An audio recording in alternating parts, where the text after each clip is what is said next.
Wheelie is one of the weirdest, most divisive characters in the Bayverse, and somehow, Killerbody might have just made his best figures yet.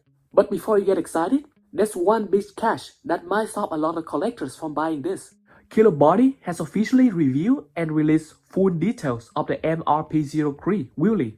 And before we get into the figure itself, it's worth mentioning that this isn't Killerbody first attempt at Bayverse characters. They have already released MRP-01 Scalpel and MRP-02 Transy. Both of those figures were very well received for their sculpting, articulation, and overall build quality. So there's a solid track record here. This isn't some brand new company testing the waters. That said, those past releases also make one thing very clear. Killerbody does not care about scale consistency. Scalpel, Frenzy, and now Wheelie are all drastically different sizes in the theme, yet they're all produced at roughly similar figure size. These are clearly meant to be standalone character pieces, not figures designed to interact cleanly with study series or MPM displays.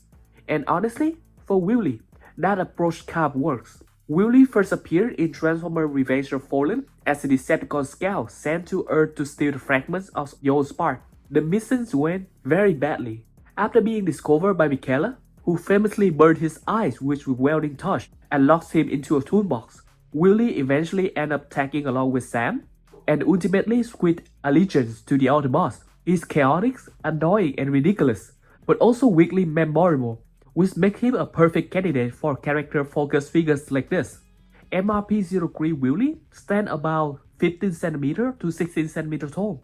It's a non-transforming figure prioritizing articulation, sculpt, and expression over engineering compromise. Killerbody packed this thing with over 50 points of articulation, with multiple movable sections across the face, back panels, legs, and near shelf, allowing for far more personality, pose variety than you expect from a character this small. Articulation setup is no joke either.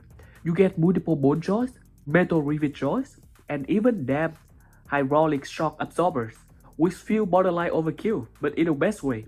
This is clearly a figure designed to be posed aggressively and repeatedly without feeling fragile. One extra thing worth highlighting is how much engineering effort Killerbody put into areas most companies usually ignore for characters like this. The rear shells and hood assembly isn't just a static backpack, it's segmented and articulated, allowing Wheelie to lean, crouch, and hunch forward without the back collapsing or floating awkwardly. That's a small detail, but it massively improved how alive the figure feels when posed. Detail-wise, Killerbody went all in. There's a rear door exterior panel with a sculpted Decepticon logo, silver fangs with a fully movable jaws, and front waist-mounted off-road auxiliary lights that pull straight from the movie design. The weathered metallic paint finish helps sell the Bayverse aesthetics and keep the figures from looking like a clean and plastic statue. And yes, this is a light-up and sound edible release. MRP-03 Wheelie features LED orange daytime running lights, texture headlight detailing, and intermittent buzzing sound effects, which feel extremely on-brand for Wheelie. It's obnoxious, but accurately so. To be clear, this figure isn't trying to compete with transformable release or scale-accurate collection. If you're hoping to line this up next to Study Series or MPM figures, it's probably going to feel out of place.